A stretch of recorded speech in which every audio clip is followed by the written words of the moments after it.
Hello, everybody. Welcome to our Thursday workshop.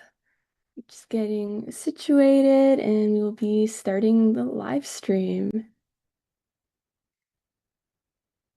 Yeah.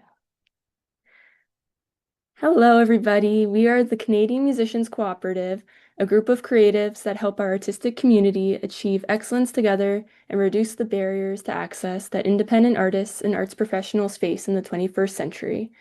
This workshop is presented as part of our Summer Professional Development Programming Series. We are excited to introduce our guest speaker for today's workshop, Duncan Reid. Duncan Reid is a Toronto-based music producer, mixing engineer, and multi-instrumentalist with over a decade of experience helping artists bring their creative visions to life. His work has been played on radio and streamed millions of times collectively across the artists he's produced and mixed. He holds a bachelor's degree in music from Humber College and has spent his career bridging formal music training with contemporary production, working across genres including top 40 pop, indie, folk, and country.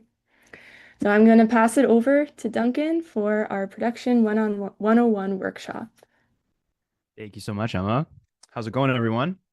This is super cool. Thanks again for having me. It's really awesome to be here. And yeah, transparently, I've never done a workshop before. So this is such a new thing for me. So I'm just so pumped to share, yeah, what I do. The whole goal that I thought through while I was planning for this was simply just like, I want this to be the thing that I would have hoped for like 10 years ago, right? Just somebody being like, how do you do that? How do you like get a creative idea to a complete idea that's like able to stand beside, whatever, name your favorite track on whatever playlist, on whatever radio station. That like, what is the gap? How do I close that? Right. And obviously, I'm sure as all of you musicians can understand, like it's convoluted. We could get in the weeds about any one thing. And I don't think that that's, where I want to go today. I want to keep it pretty high level. That would be the idea. So let's start just honestly by getting the lay of the land here. Can I get like everybody to just kind of throw in the chat so I can get an idea of like um what genres do you guys work in? Like just kind of your main genre. I know like genres don't even exist anymore, but like if you could pinpoint it, I'd love to see, yeah, what some of you are working in. Classical, jazz, indie, folk, pop, singer-songwriter, metalcore. Whoa, okay. That's sick. Very cool. I've been to a mosh or two in my day. Um, very cool. Folk, rock, indie. That's awesome. Okay, that's actually so relieving. I wasn't sure what I was gonna see there from the sample set. So that's cool because that's totally a lot of it. I mean, like I'm like, the EDM orchestral and the metal rock, metalcore.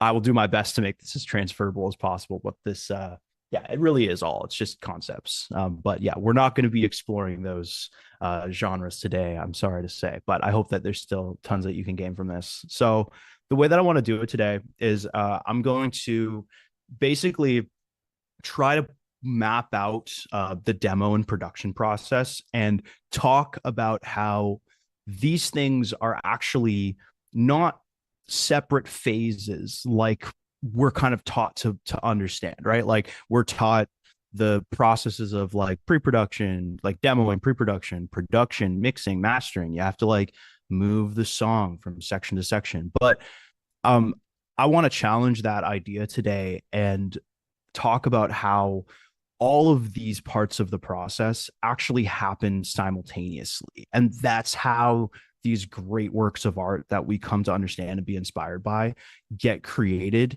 at such a level that, yeah, inspires us and moves us and makes us want to listen to it over and over again. Is that the people creating these are thinking about the mixing and the mastering in the demo phase. They're thinking about, how things are going to fit in the production while they're thinking about how things are going to mix and how loud it's going to be. Those things are being thought of in advance. And that might sound like really overwhelming. It's not. It's just a matter of framing how we approach the process. And so, yeah, I'm going to crack open some sessions and kind of show you some examples. The idea, though, is that I want questions asked, please. Like, I want to take the veil away. I want to try to remove as much of the mystery as I can within like, a 90-minute workshop. So don't be scared to ask questions. If I'm talking about things and it's going way over your head, like just stop and like throw what you're confused about. Like, let's make this the space is safe. I'm not gonna make anybody feel dumb. I really, really want to help. So yeah, without further ado, I'm gonna share my screen. I got a little PowerPoint that we'll go through just to keep me on track. Try not to tangent, and we'll get going. So let me do that right now. Let's see. High fidelity for sure. Okay. Awesome. Okay. Does everybody see my slide? See some nods, I think. Yeah. Okay. So let's talk. Production 101, building your demo. So obviously, that's the first step of the process, right? Who here has built a demo and made an actual like demo before? Let me get the chat open so that I can see. Oh, I saw some hands. There we go. Yeah. Can we throw, I don't know, like, is it like, can I get like a thumbs up in the chat? Because I won't see everybody's faces. So it's probably the best way to do that. Cool. All right. So we've made demos before. Who hasn't made a demo before? Throw a thumbs down if you've never made a demo before.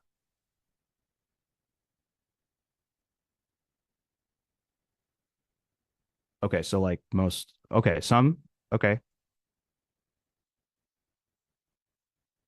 So most of us have. All right. And I'm sure that the ones that have, we've probably seen the process or heard about it or watched a YouTube video or two. Um, if you haven't, though, this is really cool because this truly is a blank slate. When it comes to making the demo, right?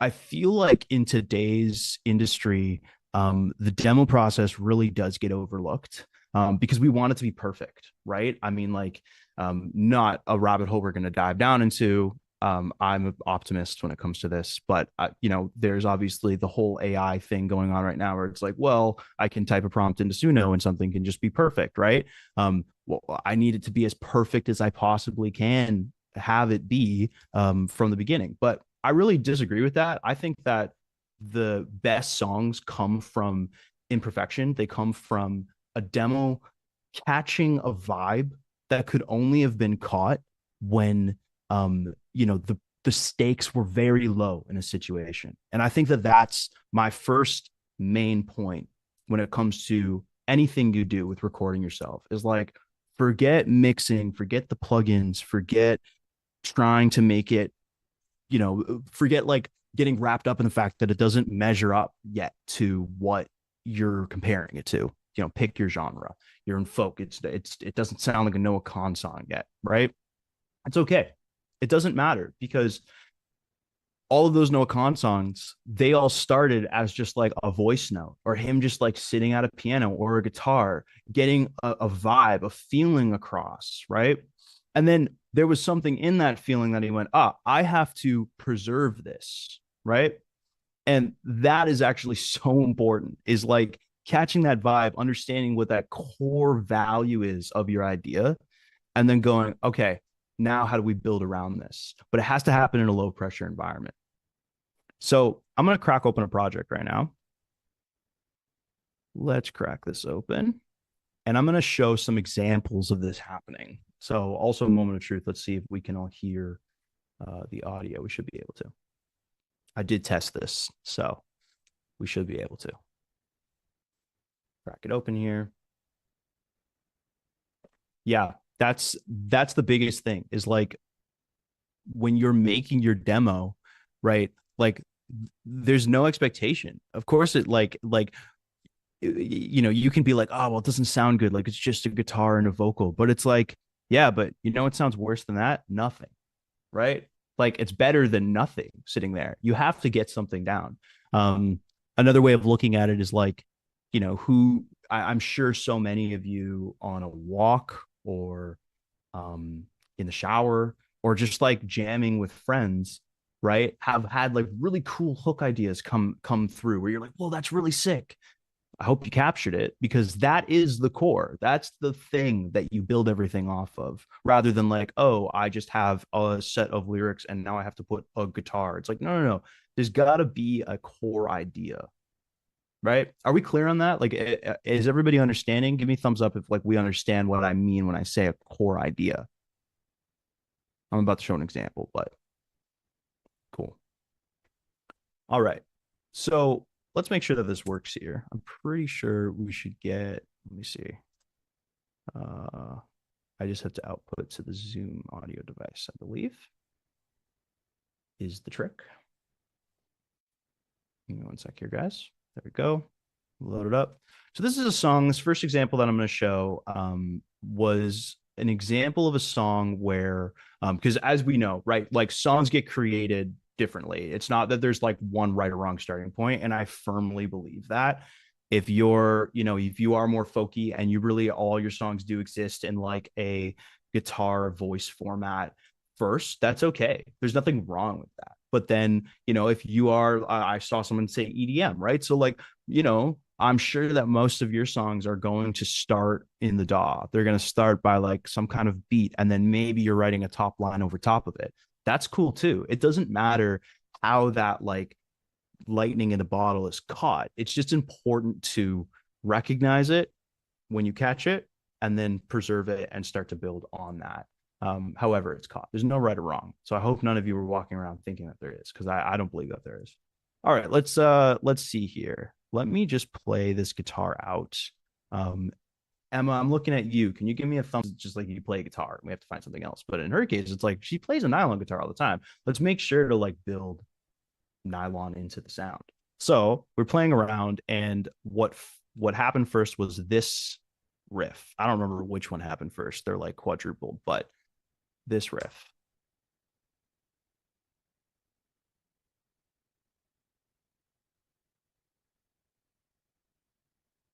And it was like, oh, okay, there could be something there. I think it was that plus like this weird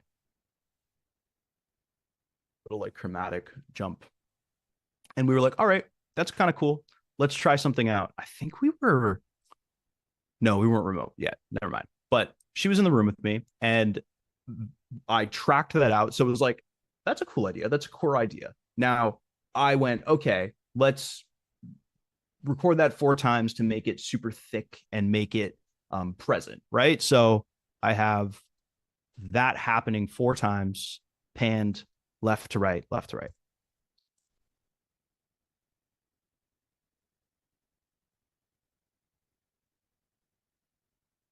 Literally me talking in it. Like I don't even care. This made the master track. I swear. It doesn't matter, right? You're not hearing me like whisper in the background. It doesn't even matter.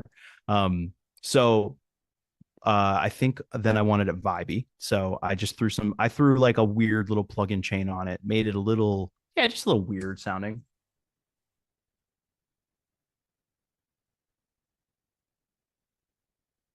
And then we took that and that was our core idea. It was like, okay, that's fun. So we started writing some, lyrical ideas over top of it. And this is what we came up with. Same thing. Once we came up with the verse idea, I really wanted it to feel very like full and in your face. And the way you do that when you're creating, whether you're demoing or producing or anything, is like you just need more things. So like the standard would be like kind of a center vocal. You record that once, and then you record your vocal like kind of 2 more times and pan them left and right. And that's going to give you a very wide feeling instead of a thin, lonely vocal in the middle. Um, there are ways to make a single vocal feel full though, but we won't get into that right now. But I want the vocals to be like a wall. So can you record this line that we sang 4 times? So she did. And this is what we landed with as like our core idea.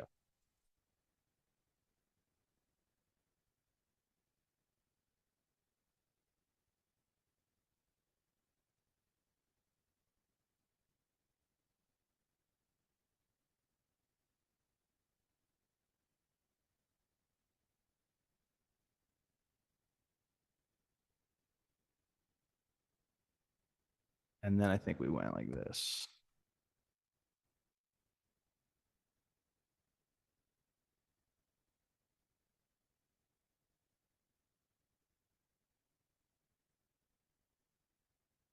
So there was the vibe, right? We have this cool, like kind of swimmy lick and a vocal. So now we felt good about that. Like literally, I can't stress this enough that like we're in this, we don't know what's coming next. The only thing that we can chase as we're building this demo out is like, this feels good. Oh, okay. What do we do now? Because now what we know is like, oh, there's this thing that we've made that feels fantastic. How do we make sure that we don't muddy that up? We don't add something that takes away from that. We only add things that complement it. So the next thing I found was this like emo acoustic like splice loop, literally. And I was like, this is exactly what I need. Um,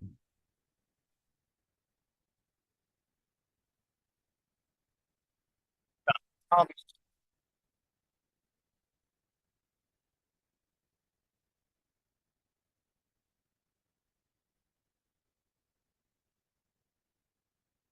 and so what you'll notice in all of these parts that I've added on is that nothing's getting in the way of that core.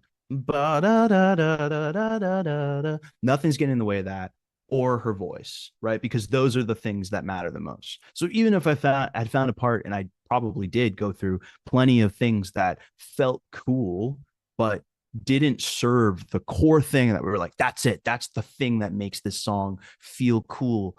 Then it didn't make the cut, right? And so I have an example here as the song progressed where we got to our chorus, and what I initially tried when we hit the chorus, right, was not what we kept. And I think it's such a good example of how the mute button is actually your friend in this process.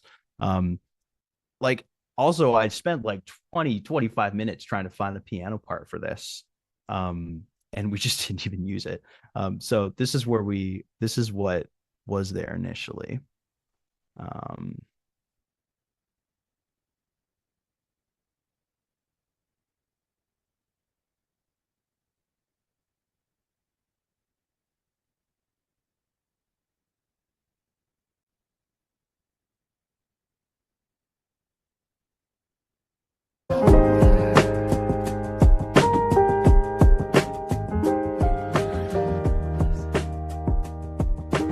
Now, okay, here's the thing, right? Like, I don't know again what your tastes are musically, all of you. But I think that like that part doesn't sound bad, this piano part. It's kind of like a lo-fi, like kind of bit of R&B we like moved it into, right? I'm playing like that diminished chord going into I don't know where everybody's at theoretically, but I was playing some weird things. But then also some jazzy kind of major 70s stuff. Well, we sat and we listened to it verse to chorus, and we just didn't like it. Like there was just something wrong with it. Because and in hindsight, what it was that like all of a sudden, even though I created this part that sounded good in like in a vacuum, it didn't fit in this world. Is not nylon guitars with a bit of distortion and emo like chuggy acoustic guitars and like a really messy dirty drum beat. And then all of a sudden I was like, well, what should we do? Let's add R&B piano. And it sounds good, and like I think that past versions of myself would have made the mistake of being like, oh, okay, I made a part, I put a lot of time and energy into it. I really want to get rid of it, right? I'm sure for those of you who have made demos, you felt that feeling where you're like, well, I've added all these sections and it's not really working, but I don't really know why. I don't really want to take anything away because I put all this time into building it, but I'm not really sure how to make it better. Should I add more? I promise you the answer is probably in the mute button. Um, I tried building out while that piano was there. I tried building out all these like choppy guitars. So I found another splice loop and chopped it up. This thing.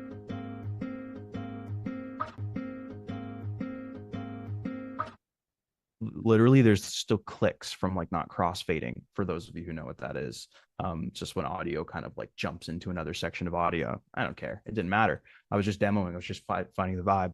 Um,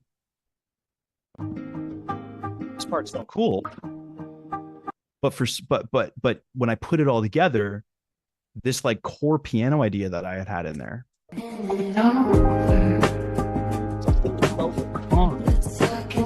anyways, I just muted it. And the moment I muted it, we were like, oh, yeah, that's right. We found ourselves back in the world that we're coming from.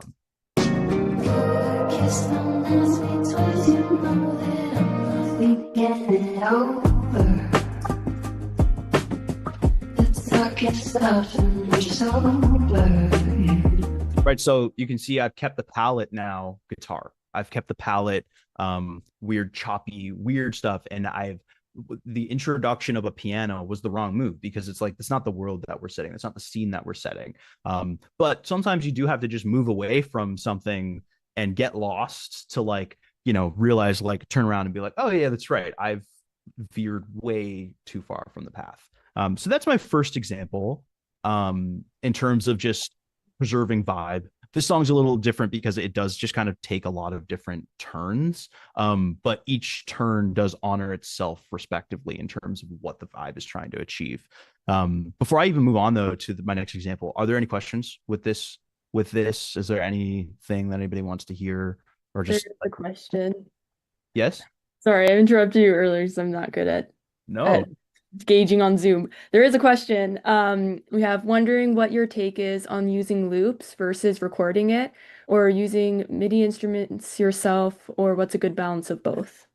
Yeah, I mean, that's so good, such a good question. And like totally you're asking the right ones. I think, you know, what I'll say first, like I'll answer the question, but what I'll say first is just like, even baked into that, even if maybe you don't mean this, I know I struggled with this a lot of like, try not to get caught up in like what's right or what's wrong. Like, because at the end of the day, it does not matter. I've made songs based on an entire loop that have gotten into commercials before. It doesn't really matter. Because at the end of the day, the end user will not care whether or not it was a MIDI region, whether or not it was a loop or whatever. So don't worry about it being right or wrong. But creatively, to answer your question through that lens, um, literally for me, it's just necessity. So um, I think that what a loop can offer you sometimes is like leveraged time. So when you're creating a song, right? And you go on something like Splice, we all know what Splice is, right? So I could crack open Splice and I'm all of a sudden in this library of things that I subscribe to and have like the right to use, right? Based on the agreement with Splice. Um, but I have these, short 8-bar clips of things or one shots that another person at another time in another place has put hours of time into making sound really cool. This little moment. And then as a producer, I have the ability to take all that time spent on that one little thing and recontextualize it however I want. And it's almost like I'm collaborating with somebody like asynchronously, right? Because they did that at another time, years ago, months ago, weeks ago, whatever. Leverage that, right? Because it's no different than making something with your friend. They put a bunch of time into it. You, with this fresh set of ears, take it and do something with it, right? Sometimes that can inspire you to take the song in a completely different direction. But the idea of just being able to leverage that kind of, that effort that somebody else has put in for a second to then bring into your own idea, I would highly recommend doing that. Sometimes though, and where I think that, as a creative, this is where the line gets drawn for me anyways, is like, I never let a loop or anything influence my vision. My vision is independent of that loop. If that loop can come in and aid that vision, great. But I don't go, oh, well, this loop is now the thing that I have to obey because it's a loop. And so the ways that I get around that are, for example, chopping up a sample. So like this sample, as an example, was this initially. I think this is a great example, actually. I love that question. This was what the sample was originally.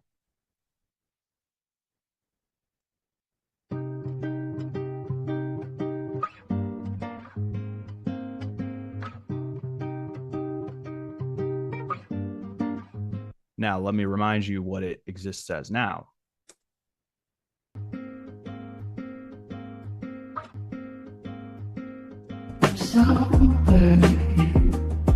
You can see where it's like, I just took like a single phrase and chopped that up and was like, I just want that.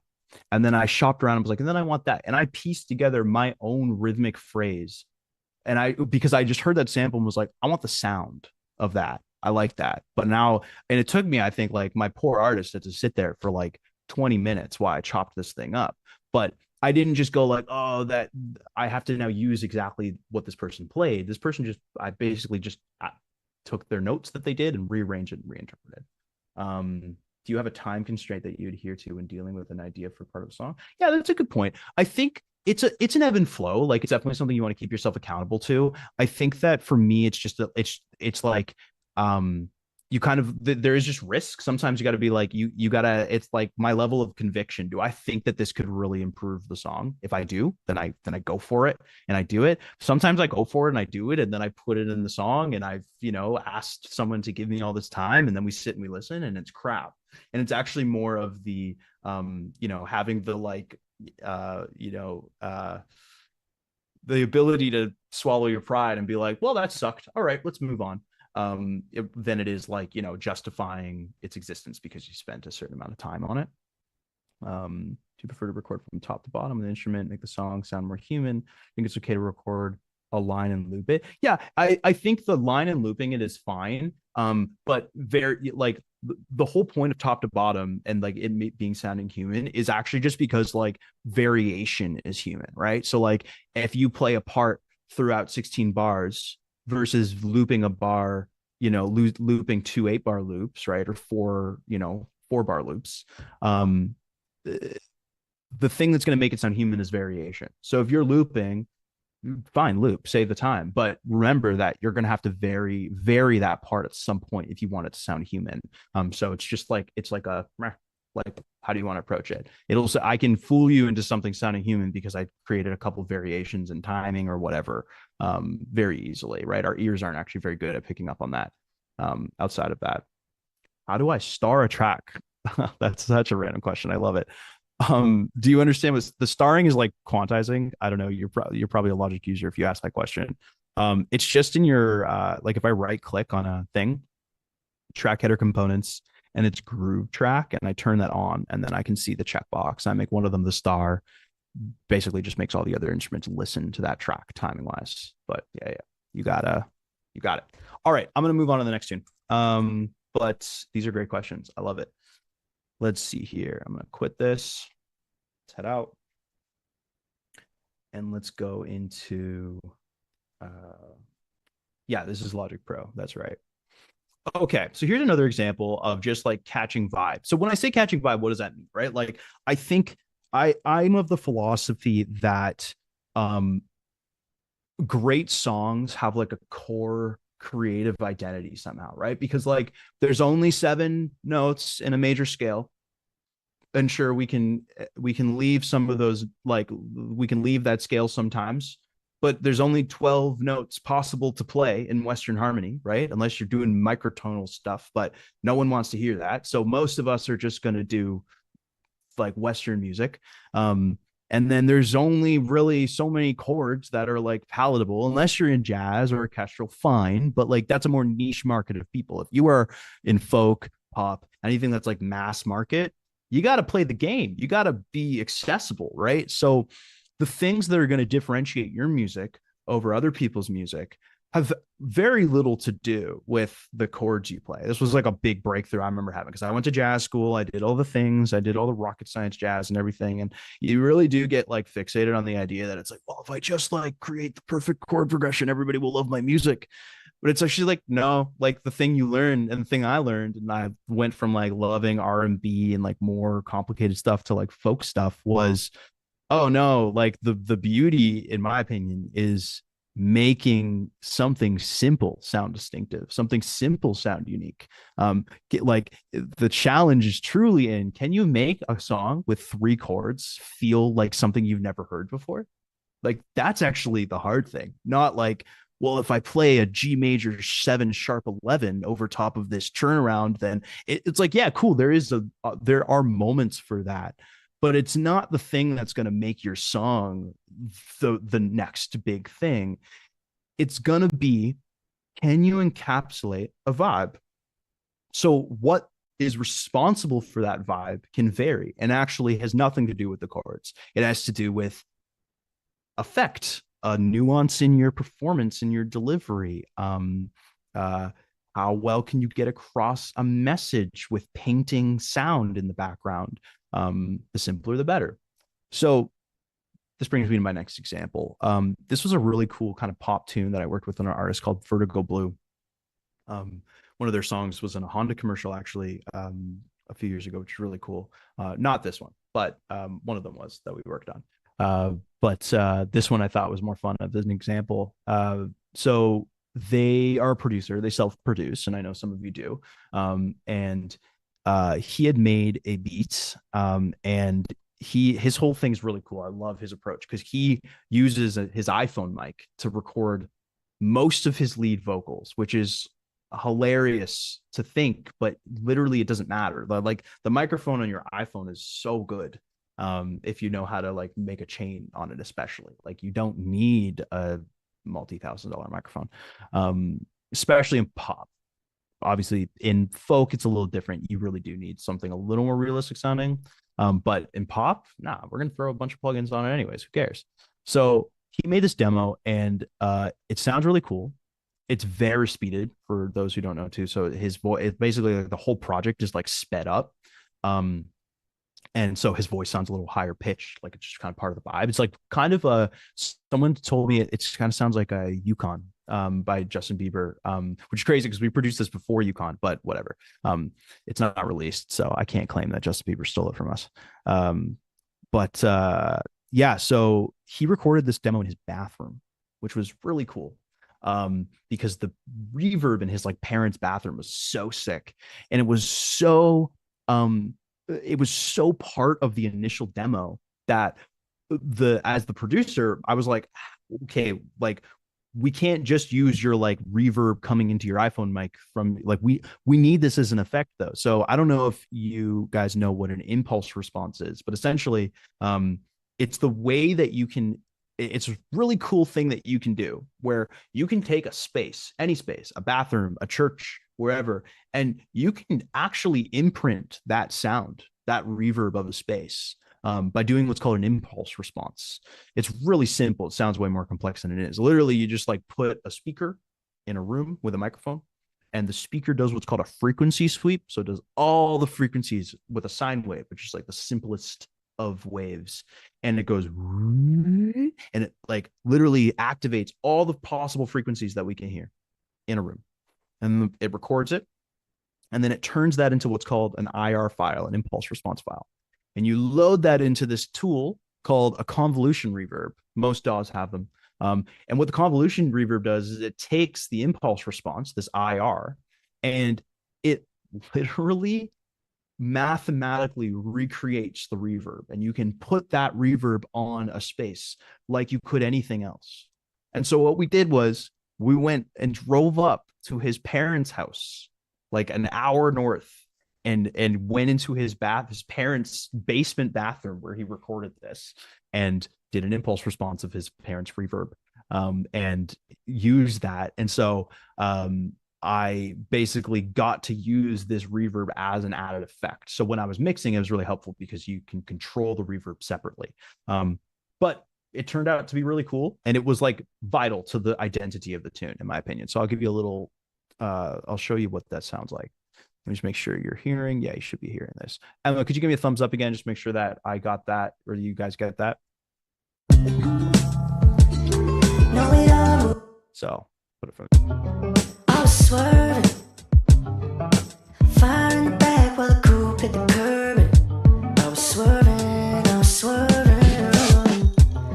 What's the purpose? So here's his bathroom. What's the point of making noise when you buzz it out? The out, what you doing out? Alone. The man's a serpent, and I'm.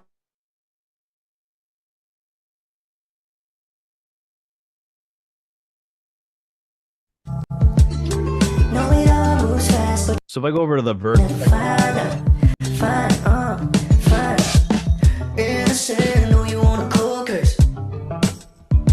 so if I play this without the reverbs for a sec, Innocent, know you want a cold case. It's like they tied you down, took the venom in a bold place. There's just this weird size that it adds to the vocal that like makes it so unique. It makes it sound like something I've never heard before versus something that's like, yeah, I've heard pitch vocals before. Um, and what's so funny is then literally that's what you hear in Yukon. That's like literally the same thing. It was like it was so funny when that song came out. Because this is actually unreleased. Like he didn't end up releasing this yet. Very long story, but so it's just sitting on my computer. But then Yukon came out and we were like, oh, it's kind of what they're doing. They're doing this really short, weird, sore sounding reverb over top of a pitch vocal. And it's such a vibe. And that's why. And so obviously, yeah, we caught that, really wanted to encapsulate that, and I'm glad we did. And then, just like maybe some other things to note in this song, he produced out most of this demo himself. Literally consists of a splice loop,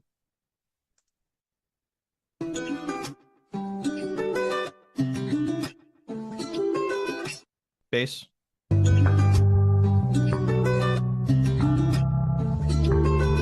drum. Drums are a combination of hats and sorry, a combination of loops and some samples, I believe. I think this is a mixdown project though, so I don't actually have the original like regions in here. These are all like exported stems. But yeah, very very simple. I remember maybe just one thing to note too is that the vibe was so good as it was that as we were going through, obviously when you're building out a song, the idea is that we want it to grow, we want it to build. So literally the only thing that really made sense to add on top of making sure that we could encapsulate the reverb was at the last chorus we added this like background vocal, this like gang.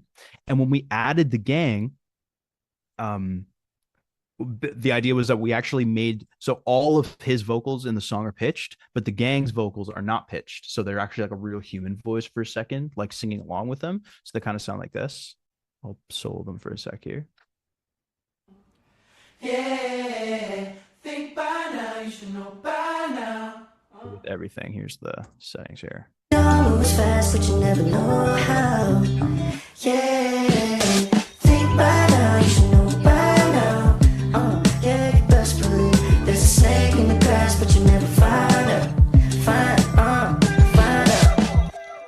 That was all it needed. It was like it was one of those things where it's like, okay, wait, like sometimes whatever you start with, like again, if the job is truly to preserve what's there, it's not always the right move to just be like, well, it needs more. Yeah. So here's another example. Any questions with this one, or any questions that this stimulates even before I move on? What's a turnaround? Okay. I didn't catch that. A turnaround is like your way out of a section. So it's just like another way of saying like the thing that leads you into, yeah, I think it's like a jazz term. It's like a way to get back like to a section. So you play one section and then it's a way to like turn around back into like, jazz. You have like an A section, a B section, a C section. So your turnaround is the way, like a turnaround for the theory people are like, is like a 2-5-1. That's like what you would use to like get back into that section. But in production, it's basically just like, how are we creatively getting back to wherever maybe we came from, sometimes where we're going. Another way of saying it is like a transition. It's just basically an interchangeable word. Can you show your chain for the main vocal? Yeah, I definitely can. This is Vertigo Blue. You can look them up on Spotify. This isn't out though. This song isn't out. I do want him to release these. Yeah, lead chain. Let's do it. So this it's a little weird because the one thing that is different in this chain is that the auto tune is not, or it was baked in when we exported the stem, but there's still a chain that happened here. So know it all moves fast, but you never know it all moves fast. Here. Yeah, so essentially to really high level here, I have a bit of gain staging. I actually brought the level of the vocal down a little bit before we did anything. I have an EQ. I have 2 stacked compressors, pretty standard compression trick for those who don't know. This guy's a very fast compressor. This guy's a slow compressor. I'm just going to move quick through this because I don't want to get in the weeds here. But you can obviously ask more questions on it if you want to. Some tape saturation, some de-essing. Then I got some taming, some multiband compression. Then I have a bit more EQ. Then I have a more EQ. That I'm making some moves on there. Then I have more EQ.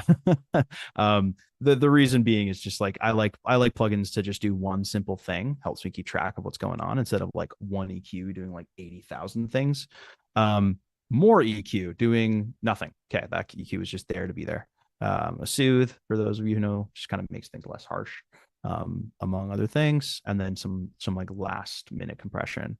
There's a couple more things happening, but in general, that's like what's making that sound, and getting like, yeah, that like really tight pop sound. Know it all moves fast, but you never know how. Yeah, think by now, you should know by now. But yeah, Yeah. I'll go over. I have another example of a vocal chain that I can go over in the following project. But yeah, let's keep moving on here. So yeah, there's another example. All right. So just wanted to give some examples of like how vibe gets preserved within the demoing process, not to be scared of the mute button. Genuinely, like when you're demoing, you want to be throwing paint at the wall. But then remember that like no one wants to see a wall with paint splattered on it. Like you do have to figure out what is the picture, right?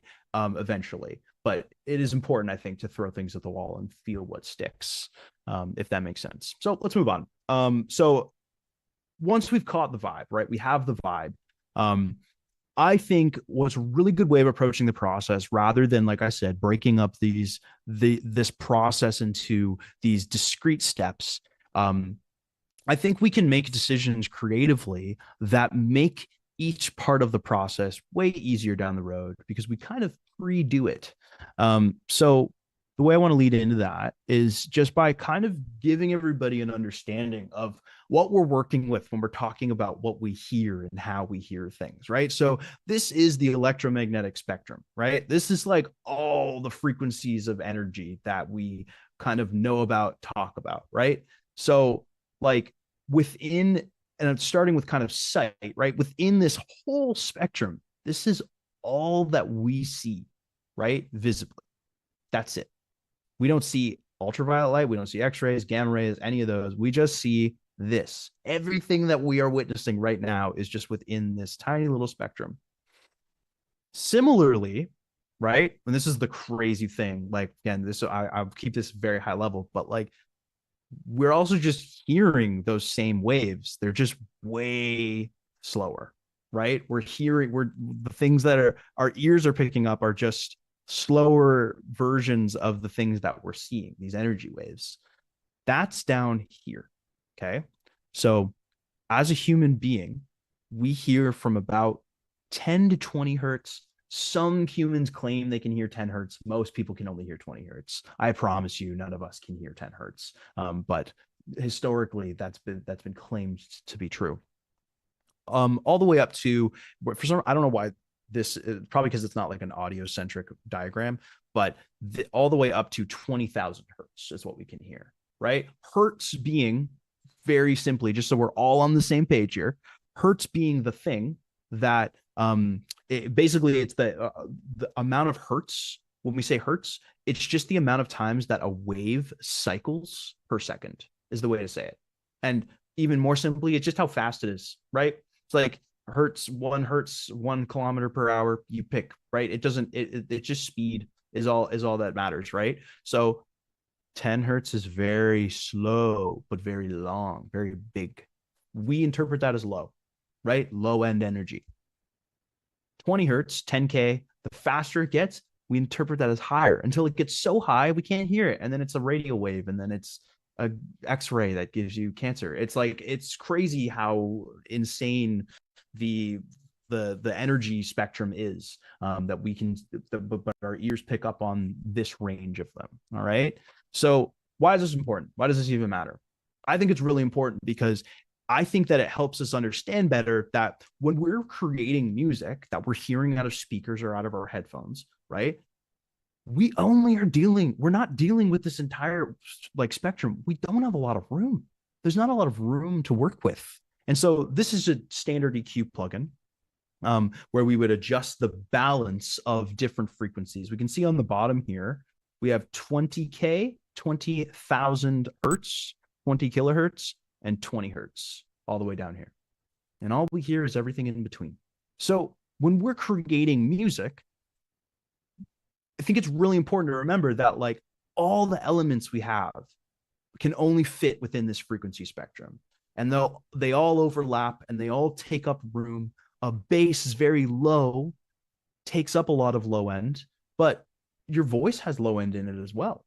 And when we put them between two speakers, they all have to fit together, right?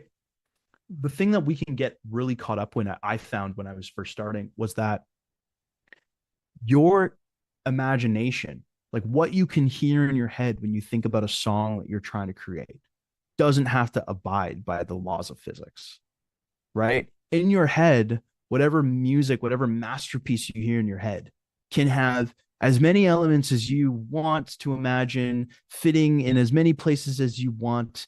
And I find that what happens is when people start to record themselves, they start to produce themselves, they falsely believe that what is in your imagination is possible to happen in the physical world. And it's just not, right? The moment we have to put things out of speakers, we have to make compromises and we have to make decisions that allow elements to stand out, and therefore sacrifices around other elements, if that makes sense.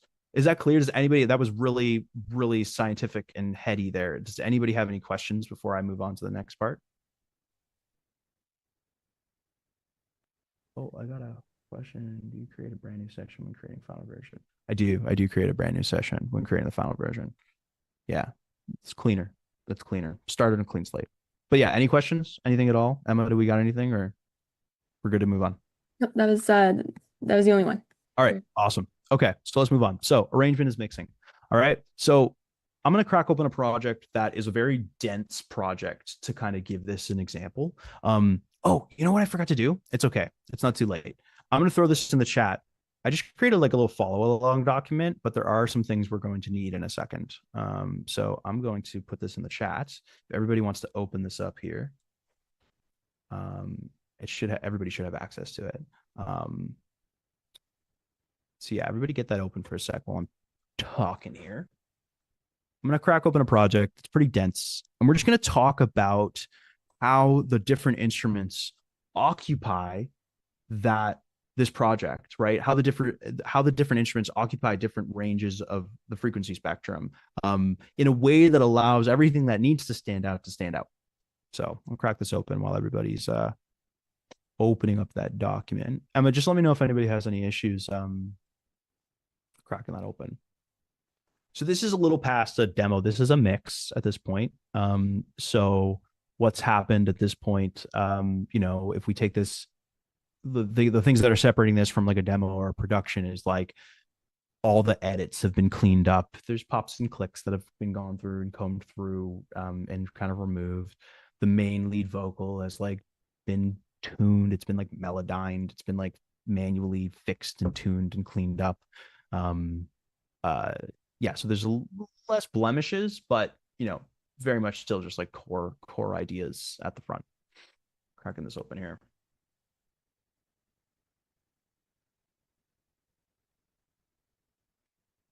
There we go.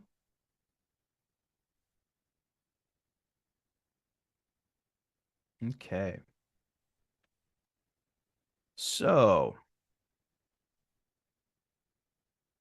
kind of give you a little bit. This is like a very folky tune. Give you a little bit of a, whoa. What was that? Give you a little bit of a preview of it here.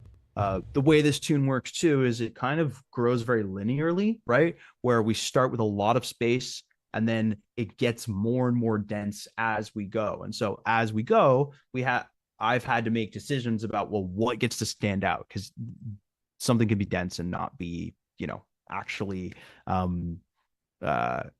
can be dense and not clear because there's too many things happening.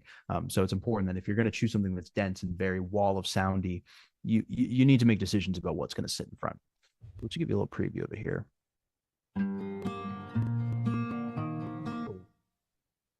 my computer's not liking that.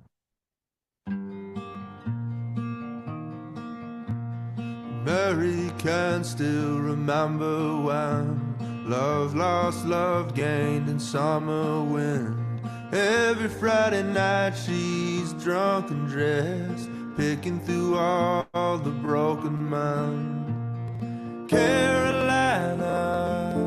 Just give me 1 sec. I gotta make so for those of you who don't work in DAWs, let you in on a little terrible reality. When you're working on a big project, your computer's doing a lot of math. I don't know if you do any video editing, it's the same thing. And like, yeah, buffer size is a real thing. And my buffer size was too small just there. I got to give my computer just a little more time to think about what it's doing here. Because I guess live streaming to all of you and trying to run what is a mix with a lot of plugins on it. This thing it's not liking me. So there we go. That should hopefully fix that. Sorry about that. Carolina, California,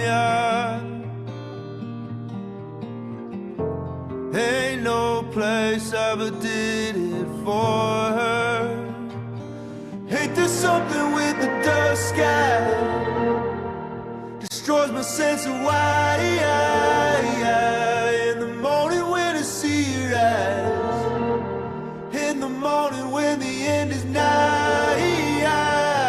Nobody knows it, everyone sees it crumbling down. Nobody owns it, my letters burn right through town, all right through town. This bar smells like piss and... Let's talk about it. All right, so here's the thing. At the beginning of the song here, right, when we're thinking about arrangement, right, we can't give it all away yet, right? So when we're talking about frequency spectrum that we hear within, here's another representation of that, right? So this is 50 hertz all the way up to 20 hertz. This is what we can hear. So within this, right, a full, big, complete song is going to, fill out a lot of that frequency spectrum. But as we're growing our song, we have to be mindful of what areas of the frequency spectrum we fill out, right? So for those who don't quite get what that means, I'll give you a little example here. So as we get to the final chorus, we'll use the final chorus because I think that's a better example here. Very full, very dense. I'll just kind of play that for a second so we can understand. Lifeline to dig for answers. Ain't there something with the dark sky destroys my sense of why? In the morning when I see your eyes, in the morning when... There's a lot happening, and the way we can tell that is like if you can't easily count what's happening, like you're just like, oh, what's making that noise, and sounds are blending together, we would call that dense, right? And that's okay. Dense doesn't mean that it can't, be something that slaps, or dense isn't bad, but dense does come with responsibility of what gets to be focused and what has to be in the background. So this will isolate different frequency areas for us. So we understand, right? When we're talking about high frequencies, right? So I'm going to solo everything from 5,000 hertz and up, okay, as we're listening here. Sounds like a tin can, right? But there's a lot of information there, right? If I play the mix again and I remove this, the sky destroys my sense of why. In the morning when I see your eyes. It's very, very dull very quickly because all of our detail, right? a really crazy, mind blowing thing for me, I remember learning is like, as humans, when we speak, right, the reason that actually people who are going deaf stop being able to tell what you said is because the detail that comes out of our mouth, right, our consonants, a lot of them generate frequencies that are up here, are like the fact that you can tell the difference between a K, a K, and a T, right, is because of your ear's abilities to distinguish the balance of frequencies in this frequency range, right? And as you lose your hearing, you lose your high frequencies first. And so what happens is you stop being able to tell if someone said a T or a K, right? And that's why these frequencies are so important. So we have elements in our mix that take up those frequencies more than other elements, right? Our hi-hats, shakers, the high end of the guitar, right? Those details take up that area of frequency. So when we're building our arrangements, we have to be mindful of what's taking up that area. Let's go to the next frequency range here. So these are our high mids, okay? Our high mids are where the bulk of the human voice tone sits. You'll notice immediately when I play this that what you can equate this to, actually, I won't give it away. Let's see if we can, I want to get some guesses in the chat.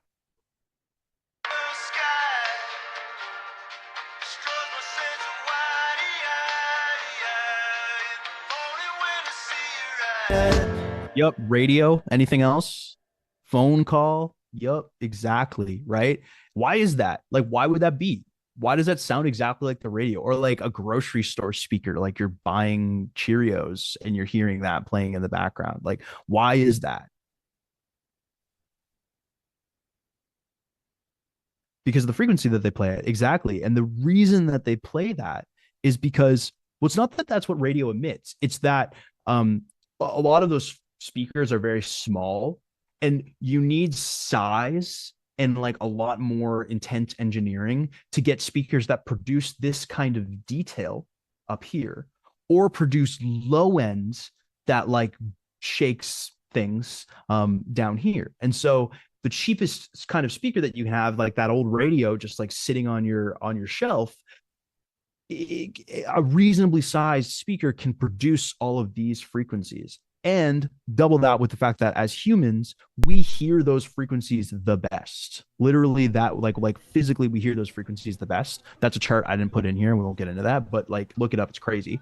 We're the most sensitive to those frequencies, and so that's why radios, grocery store speakers play those frequencies. Yeah, exactly. Those speakers are the cheapest to go across multiple. Also, your phone can kind of only really output those frequencies too. So then we have this range.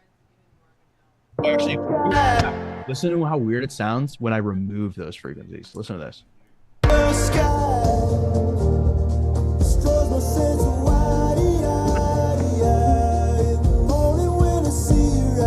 Like, it just feels like there's a hole in the song, right? Because so much information that we're so good as humans at picking up is in this frequency range.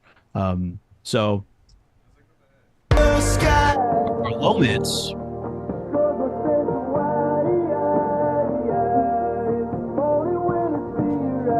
that's where all of our body is. That's where all of our fullness comes from, right? Similarly, if we take that away,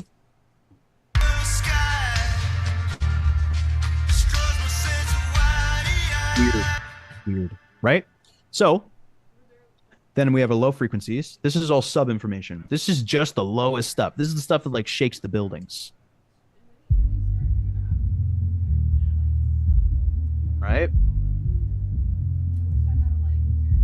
And obviously if I take that away.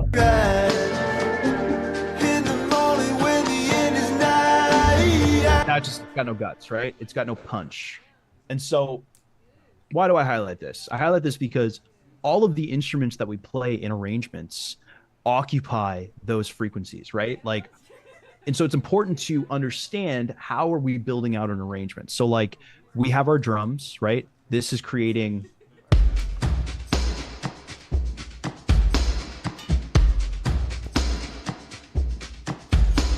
the thing about drums. When we add drums into an arrangement like this, a lot of people probably default to drums being a low end thing, right? Drums are like, well, yeah, like that's the bottom, but drums are everything, right? Drums don't just occupy low end. Listen to all the stuff up high that I hear or that we hear in those drums. So that even our mid. And so when we add drums into a song, that's a statement. That's full. There's a fullness there. And so to our point around arranging, right? Drums being in a song, that takes up a lot of real estate, right? And so if we have drums in the song immediately, unless the drums are going to take a very far back seat in our mix and in our song, which most of the time they're not, especially in, popular genres, now all of a sudden everything else is going to have to obey because those drums take up so much real estate, right? When we compare that to, bass, for example, a lot less real estate, right? It's important down low. There's a little bit, there's information up high, but it's not taking up nearly as much room.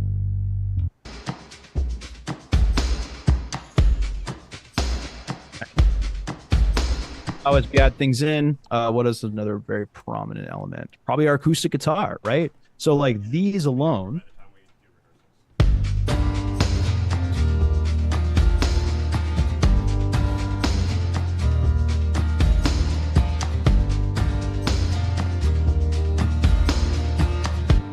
so much room is taken up.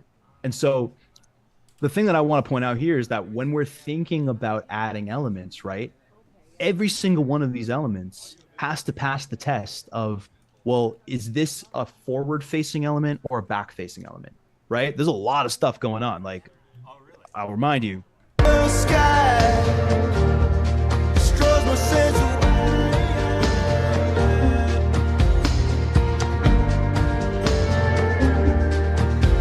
But what had to be made, the decisions that had to be made in order to make mixing easier was, okay, even as I'm producing these, what are things that are just going to fill out the space, right? So for example, this drone, here's an example.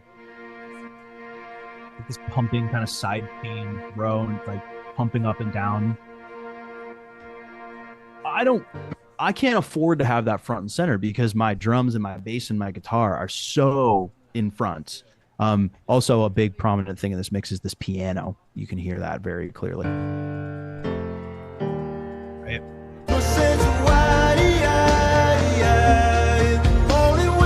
So what that means, and again, when we come back to how are we mixing when we're arranging, I can't be like, oh, well, I hear this drone, I love this drone, and now in the mixing process, I need someone or myself to do everything I can to make that drone heard. I have to accept this drone is meant to be felt and not heard.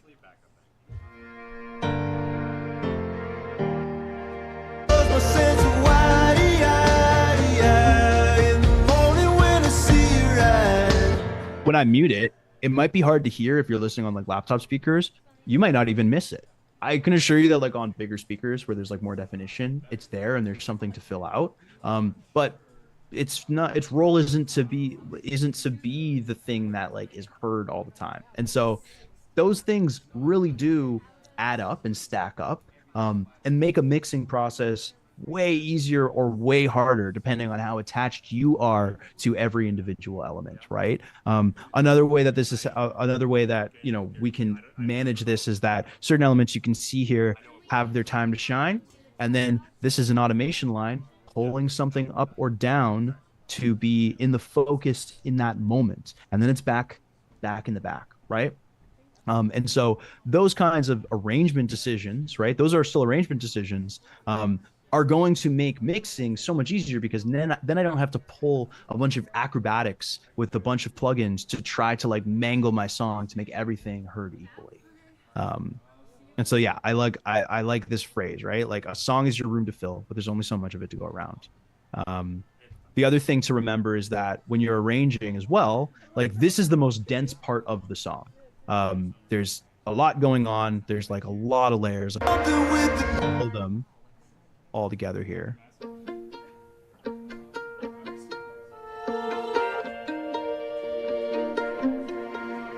There's some of our mid-range.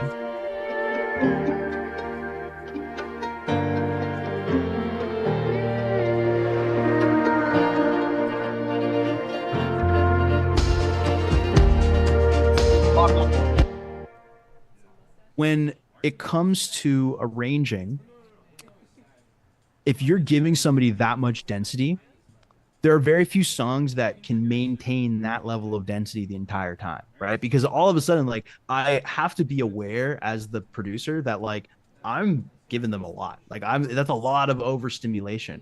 And so this section directly follows a complete drop off the cliff.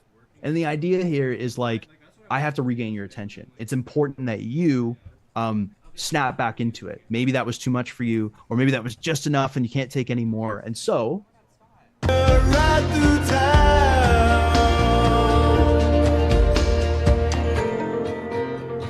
single mandolin. Take a breather. Listen to breather.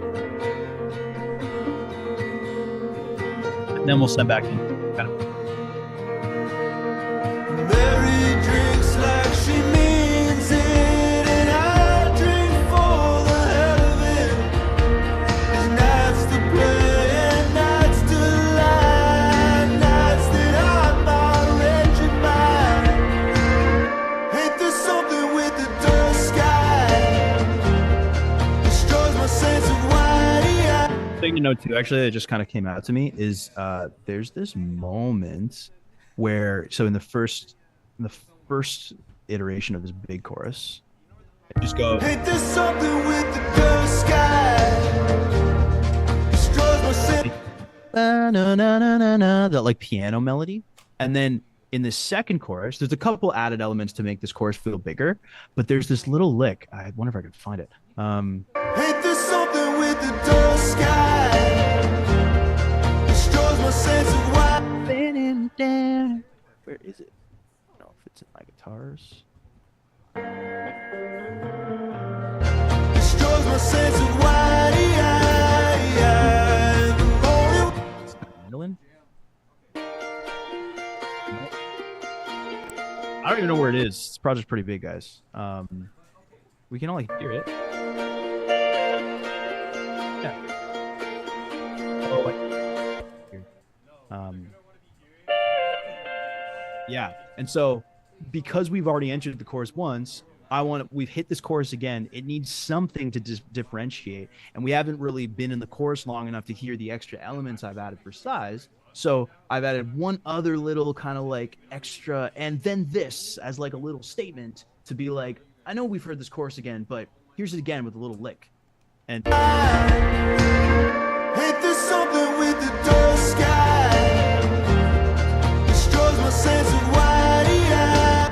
yeah. So anyways, that's some arrangement thoughts. Hopefully that's helpful. Obviously, I see a question here. Is it working? Is it working? Oh, okay. I'm really curious about how you would approach a denser mix or arrangement as a shoegaze. Yeah, that's such a great question. I mean, like, rabbit hole for sure. So we could, I think that the important thing is, yeah, these are kind of two really great questions. So the first question is around how would you approach a denser mix? Happy to talk about that a little bit. And then the other question is around mixing your own song or project. Yeah. How to avoid bias on your instrument or the part you created. It's hard. It's not easy. To be honest, like, that is inescapable. So really good point. That's also, we could really get into that. To answer your first question, I mean, a denser mix, I think the thing to remember is that, the most important thing is the mid-range. There's actually a video I linked in the document, I linked in the chat, about talking about this, the magic being in the mid-range. That is the area to manage, right? The low end and the high end will come together if you take care of these two Are they loud or are they areas of the good? frequency spectrum, the low mids and the high mids. So Yeah, at least. Ain't there something with the dark sky? that's what matters. Destroys my sense of why. They're all at Every zero right move now, that so I what I'm gonna make do is I'm just when gonna, it like, comes put to everything processing around is zero, to and then when the make drummer shows room up, in we'll ask, those areas what do you want first. modified? What I'm Yeah. making room for as That's well take a second. is whatever the focus of the mix is. In this case, it's No, vocal, very much vocal, No, right? no. This vocal. I'm saying keep it there so that we have every level, and then This is demo has like what you want. If he says I don't want any vocals, then I can just sit why in the there. As morning when I opposed to see like we'll have a whole rise, bass level for in the everything, morning when the end and then is when we just This nigh. tweak it. vocal has to stand out on a grocery store speaker, on your phone, on whatever playback medium. And so I can't rely on pushing up too many highs and getting all that sizzly detail and letting that be the thing that causes it to stand out.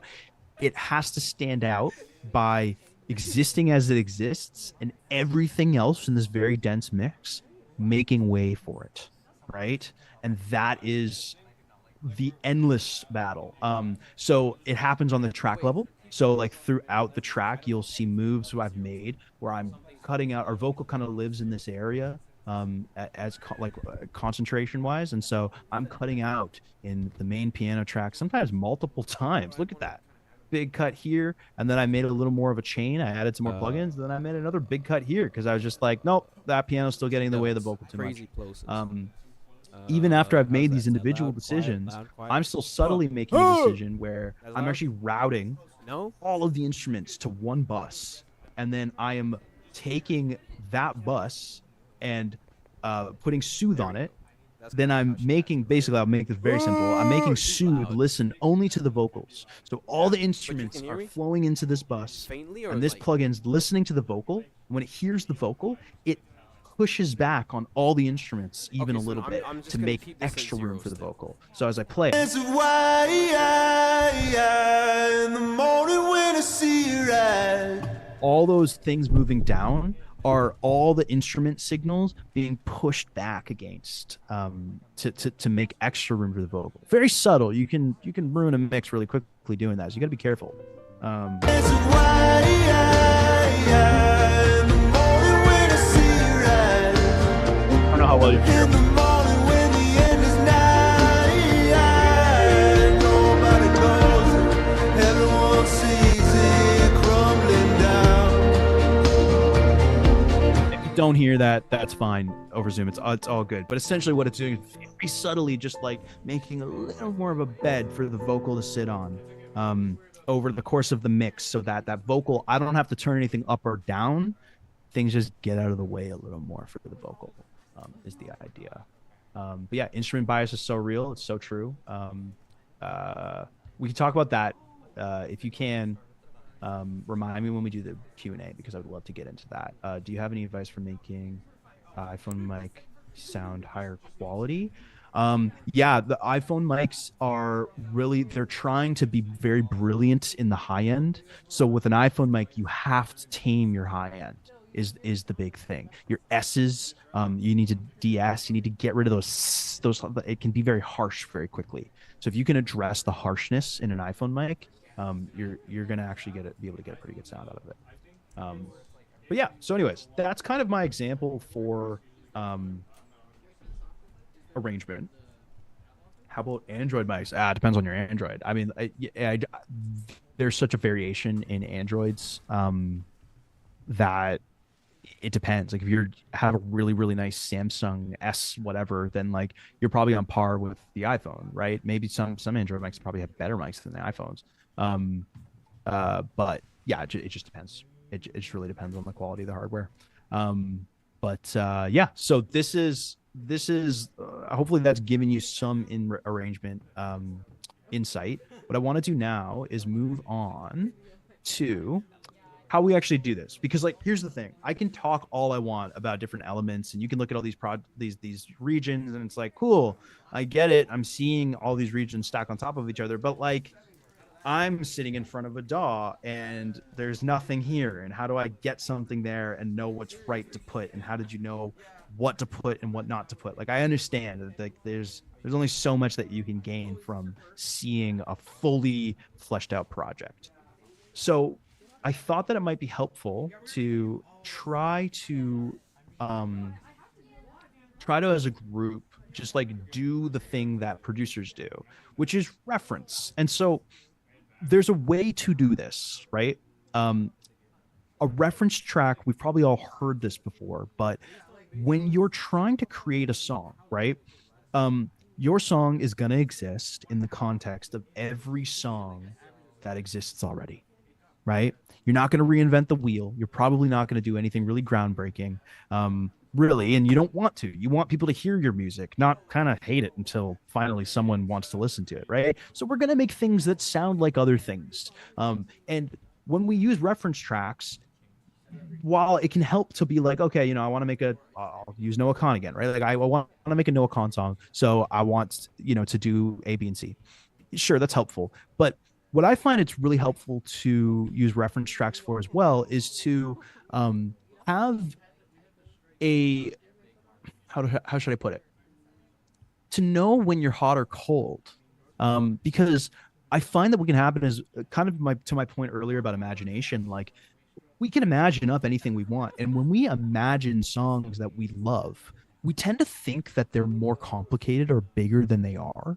And when we look at these songs through the lens of like, well, how many elements are really there? What's really happening? The thing that you'll find more often than not is that these things are just so much simpler than we think they are. And what can be really helpful is to listen through that context and use that very closely to what we're making. So I will, as a producer, still to this very day, as I'm making a song with somebody, whatever songs we're referencing, whether it's 1, 2, 3, 4, 5, I'll be bouncing back and forth to them all the time, not to copy the parts, but just to be like, how many elements are in this verse? Okay, this verse in this song that I really like, this Ella Langley tune has three elements. They have a guitar, they have like a twangy thing, and they got like a drum beat. Okay, cool. Well, then that actually takes a lot of pressure off. I can come up with three parts, and that framing is so much more valuable than being like, oh my gosh, like I don't even know where to go. Like, what do I even do? There's so many things that could happen. I have so many plugins. I could play so many chords because it's like the moment you realize, like, oh, well, this song that has millions of streams only does three things, it makes it so much more manageable, right? And so we're gonna do that together. Um, Everybody has a link in their follow along document of Sweet Heat Lightning by Gregory Alan Isaacoff, which, if you don't know the name of the song, you'll know the song when you play it. It was so trending on TikTok. So, what we're going to do is it'll go right to where I want us to listen for, which is the out of the verse into the chorus. So everybody click that link, load it up as best you can. I'll give everybody like kind of 30 seconds. I know you'll probably have to click through a YouTube ad. So do your thing, watch, your supplements commercial or whatever until you can skip it, and then report back to me after we get to the end of the course. Thanks, Emma. Appreciate that.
I've ran out of things to do.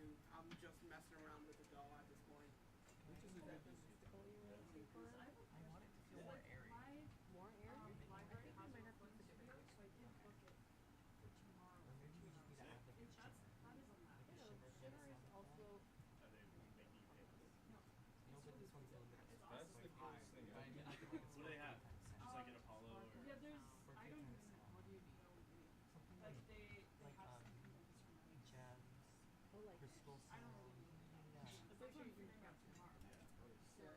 The best my library has is an isolated like room.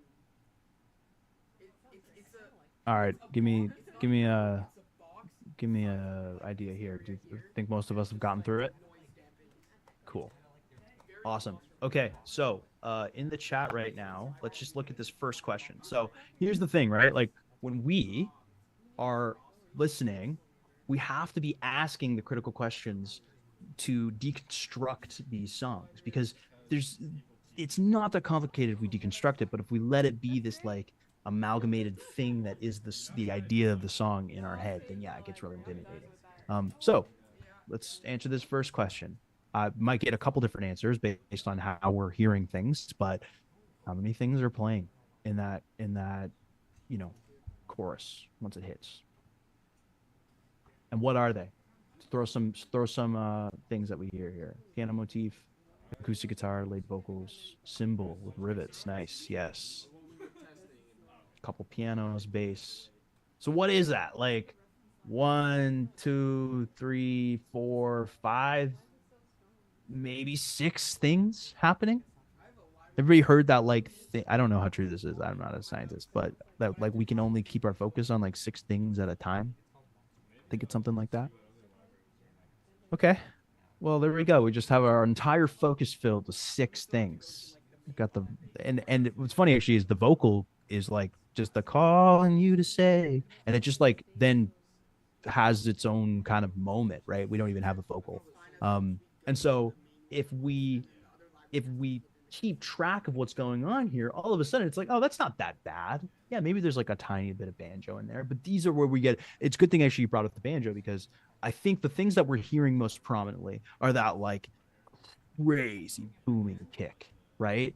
The like acoustic guitar, and the that da da da da da da da da da, like that like piano rhythm, da da da da da. Sorry, I'm like switching keys all over the place, but um, that's what we're hearing prominently. And then yeah, if we listen in deeper, we hear banjo. But like, there's a crazy another analogy is funny. Sorry, I keep bringing up the analogies, but I just really want this to make sense. Have when people were doing driver's ed, I remember my driver's ed teacher telling me like, don't look at things while you're driving, because you'll subconsciously start steering the car towards them, right? And I think that like that's so true here, where it's like if you fixate on those little things, you're gonna make your entire production about little things instead of the main things, right? Let the main things happen and fill your like. There's a reason that those things are up front and center. And then the things in the background are like a little gift in the background after you've listened a few times. Even though there was a bunch of different instruments, some of the elements doing similar things, my brain put into one group. Yeah, exactly. It's funny how that can kind of meld together. But we can separate them if we think about it. So where does the low end live? The kick or the bass? I think personally, I have my opinion. I won't say it. Where do we think the low end lived there? For those who could hear. Yeah, we got kick. Anybody else disagree with this? Bass. The jury is split. Okay, that's interesting. Yeah, I would say they do a good job of melding them. I would say that for me personally, I would say the kick. And the reason why is because like the way I would look at it is like you have two main low end instruments, right, that are always going to be there in most of these songs, which is your kick and your bass. And in different songs, different ones take priority. But I think that boom of that kick is like so obviously the thing that we're supposed to feel and be impacted by. That's why I would say kick, right? I don't think that like most people would hear that and go like, oh, when that bass guitar hits me in that chorus, it feels so good. And most people can hear that. It's like a beefy, low, boomy kick. And so that's why I would say kick. But the idea too, and something to not get lost here, is like what you're noticing too is just like low end hits you big time, right? So that's cool. We have this low end impact. That's not hard to do, but it's cool to note. That's something we want in our song or not. How does the production move around the vocal? So something here, just to kind of move things along, that happens, which is really cool, is that before we get to the chorus, all the production kind of like sucks up like a vacuum just into the acoustic guitar, so that we can hear him go, calling you to say, and then boom, it explodes, right? And so we get the focus, the spotlight for a second on the vocal, on the lyric, and then the production takes over. That's so intentional, right? And so we don't have to like even take that technically. We can just like qualitatively step back and be like, it's really cool how all the production like disappears in that vocal. and then the production explodes. I want to create a moment like that. Well, that all of a sudden is a lot more fun of an assignment, because there's a million ways you can do that. But I first reduced it, or like deconstructed it down to that, like qualitative observation, rather than trying to think and remember what all the instruments are. Did the min range get fuller or clearer, right? So those mid frequencies that we talked about, did they actually, get more sparse, or did they get fuller when the chorus hit? 3, 2, 1, go. Anybody? This is gonna be really embarrassing because it took us 30 minutes to find. They got fuller, for sure. They got fuller, right? We actually, everything left those frequencies, and then boom, we got that tension of like, oh, what's gonna happen, and then release into like this really full kind of profile. And yeah, so that's how we listen, right? That's how we then go back to our song and be like, well, okay, what does my song do? And we can constantly flip back and forth between those two things. That's how this becomes manageable, right? Is that rather than being like, well, I have to imagine this all myself. No, we use our references. You take actual observations from your references, write them down, and then take those ideas that you hear and understand from your references and be like, well, how can I translate this idea to what I'm doing now? Not just like to match what the reference is doing even, but also just like within my means, right? Because like you might not be the greatest player in the world to be able to play all the instruments, but I'm sure with the instruments you can play, you can still find a way to hit mute on a bunch of things before your chorus, and then just like layer a bunch of the same instrument to make an impact, right? Get what I'm saying there? And so that is how we make that realistically happen, is by actually listening to our reference in that kind of like inventory taking way, and then applying it back to what we're working on. But anyways, that's kind of the end of my presentation. Full versus clear. Can I clarify my definition? Yeah. So full versus clear, I would say that full is like all of our things are occupied, right? So like all of our areas of the frequency spectrum. So this whole area is very densely occupied. If I play this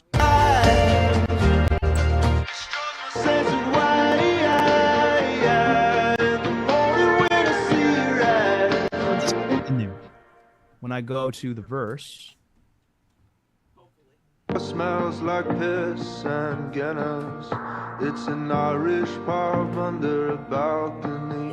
so much more space. Loudmouth with his words headed south. First chorus. The sky destroys my sense of why. It gives us space to think. It gives us room to breathe, versus filling up this range. The sky destroys my sense of why. That would be the comparison between the two. So anyways, that is it. Yeah, let's I want to open up the floor. Like, please, what questions do you got? That's not a real link. Sorry, Claude did that. So sorry about that. When it comes to working out an arrangement for an idea, are there specific instruments that you would work with before trying others? Like, should you figure out drums before piano, as an example? I would say no most of the time. Like, it's definitely possible. I've had these like niche moments for sure where like it just, or a fringe moment, I mean, where like I'm the drum beat comes and then a melody comes. If that's how you feel most creatively fueled, cool. I would say that that's the thing you need to lean towards. If your instrument is guitar, write your ideas on guitar. Or sometimes get a piano loop or somebody else to play another instrument to stimulate a different side of your brain, a different side of your creativity, to try to mix it up. But like, I would say that whatever gets that core idea down, right? If it's a drum beat and a melody, cool, that's your core idea. Everything needs to be built around it. If it's a guitar, like for example in this tune, right, the song started with this finger picky guitar, or sorry, that's drum, but the verse, it's finger picky, and a lead vocal. An Irish pub under a balcony, loudmouth with his words. Everything got built around that, right? And so that's what kind of influences that. Hopefully that answers your question. How prepared should an artist be before approaching a producer for a song? For example, what are your thoughts on recording guides, briefs? Yeah, how detailed it should be. That's a really, really good point. I definitely think alignment between you and your producer is super important. I think that, you know, in today's day and age, you need to be as prepared as you can be. If you can record yourself, like get the idea down. Essentially, like when you meet with a producer, if you're not self-producing and you want to work with somebody else, like That power strip isn't getting any power.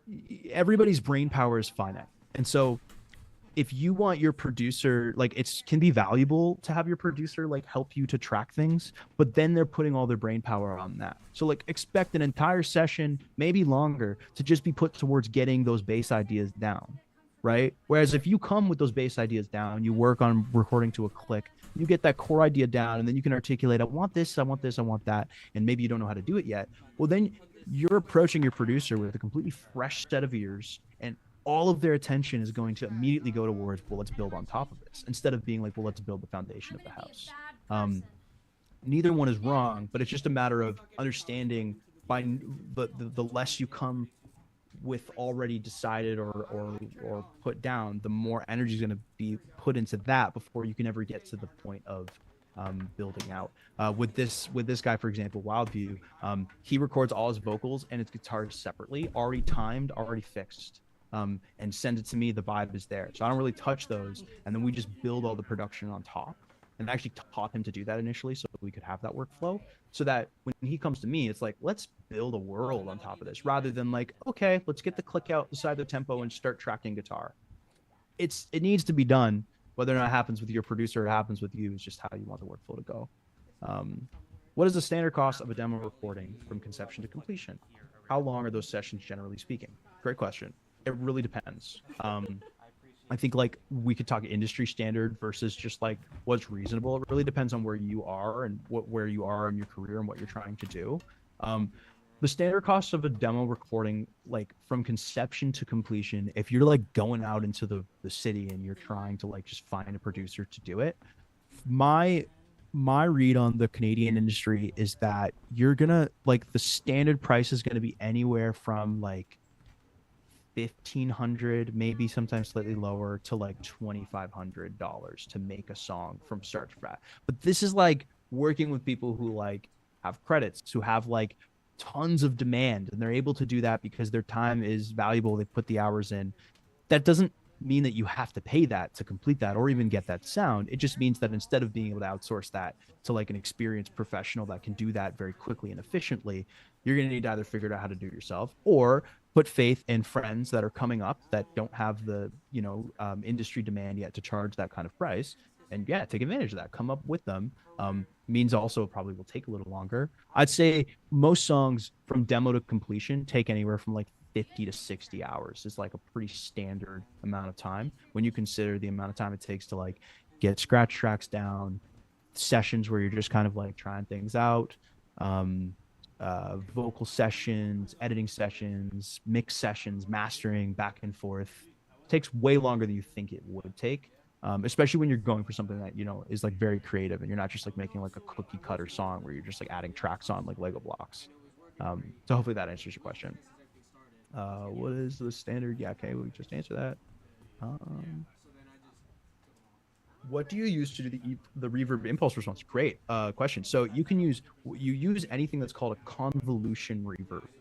You can get a bunch of, there's free ones that you can get online, convolution. The one on Logic is called Space Designer. So if you're in Logic, I don't know if that you're asking from that perspective or not, but Space Designer is the reverb. And then I haven't done this in a while. I believe it's here. Yeah, I can. I think it's in here. Yeah, I can open up impulse response utility and I can like add my own impulse responses. Is how you do it. What else do we got here? Oh, I lost my questions. Where are they? There we go. Can you explain what bed tracks are and how they're used? Yes.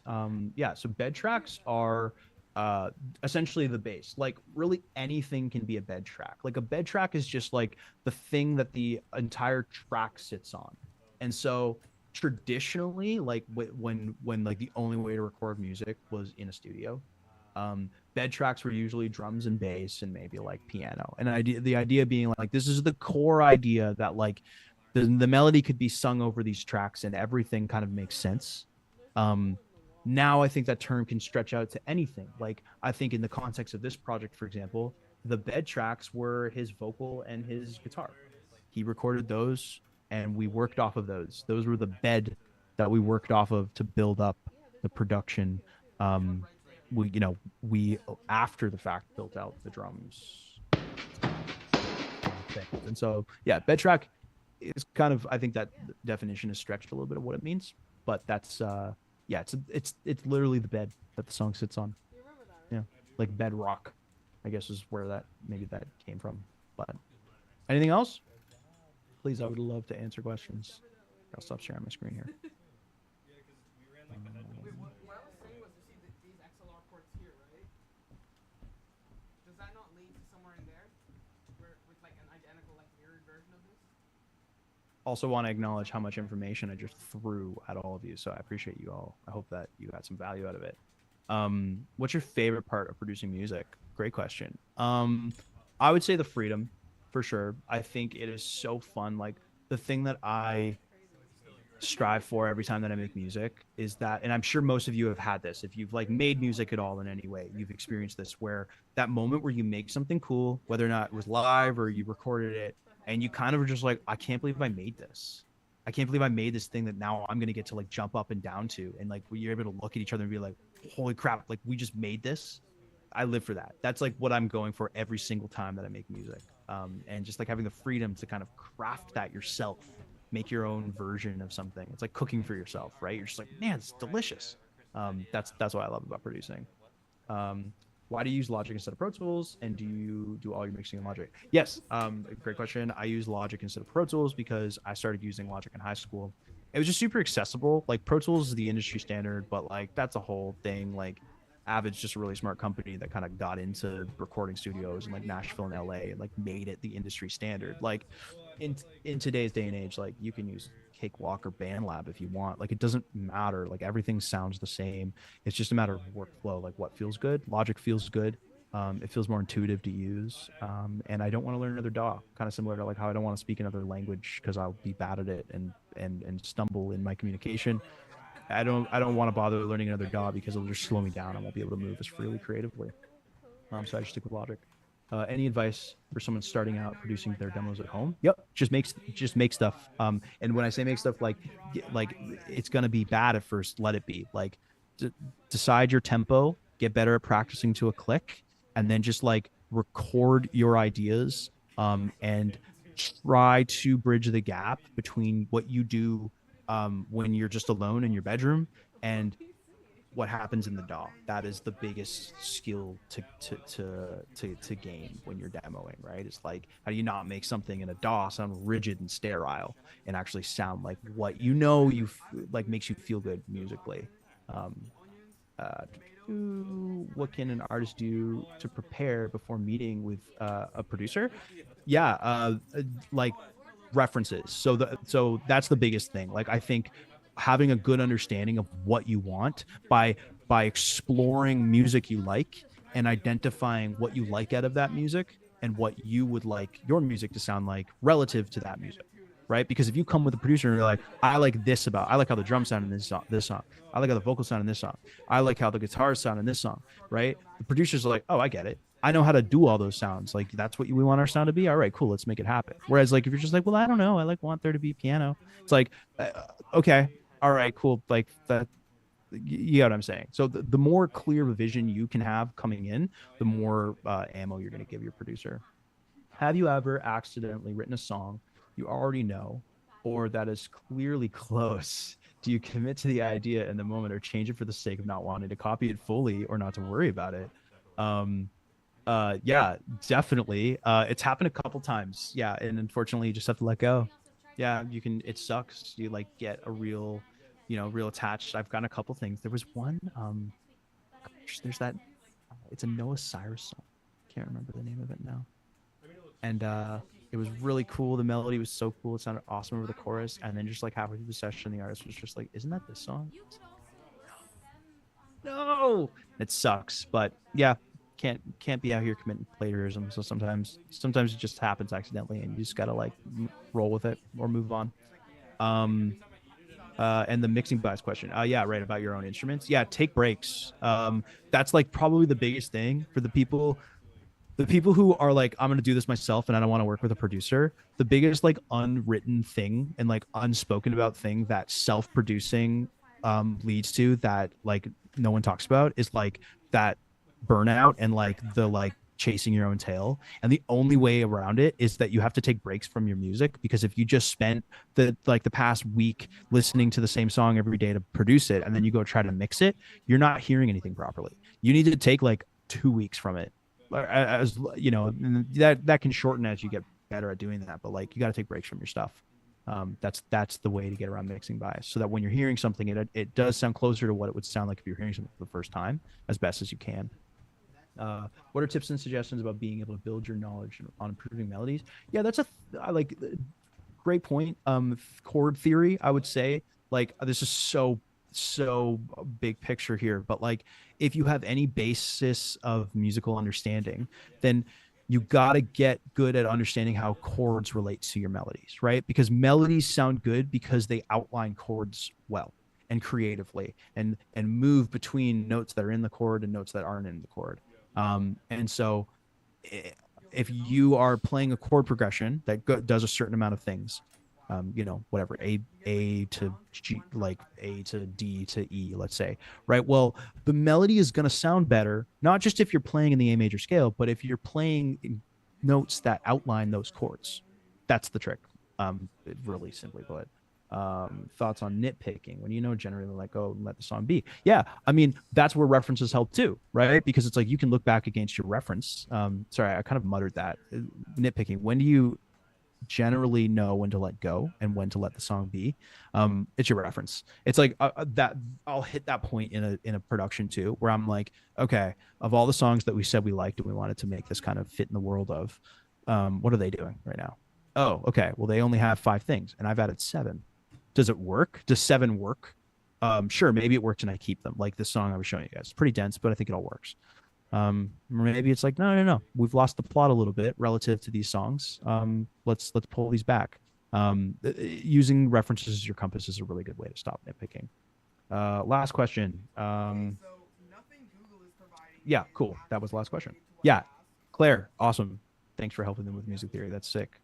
Yeah, music theory is really important. But like the kind of last thing I'll say here is just like, this is obviously, and I said this at the beginning, but just to like remind everybody, like, music production isn't a skill. It's actually like a combination of skills.